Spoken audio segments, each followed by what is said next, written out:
Hello, everyone, and thank you for joining us today for today's webinar on the new Canadian trust reporting requirements. My name is Jay Goodis, and I'm here again with Kim Moody. Hey, Kim, how you doing today? I'm doing great, Jay. Hope you are too. All right, fantastic. And we are in your wheelhouse today with trust. This is your thing. It is. I love the study of trust. I love the study of trust taxation. So let's rock and roll, Jay.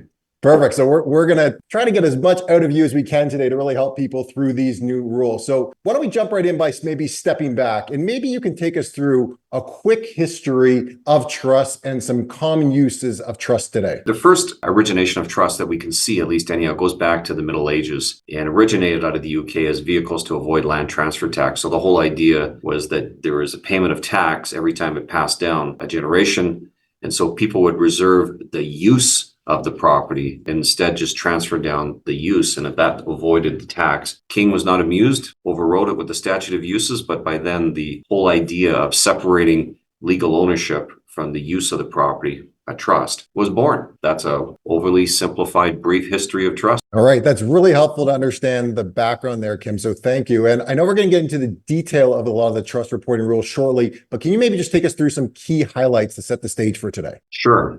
So this is, I'm sure the audience, most of us know that it's been a saga for 5 years. First introduced in the 2018 federal budget. At the time, I was hot and heavy with the Joint Committee. I had just stepped off being the co-chair. But of course, trust being my preferred area of practice and trust taxation, when this stuff got announced, I was hot and heavy in terms of making a submission. I think, Jay, as the slide says, the Joint Committee submission, which was made in July of 2018, is in the CTM accounts for all the participants. I would recommend reading it. It does give some good backgrounds and some of the highlights. Unfortunately, finance pretty much just ignored us, as they normally do.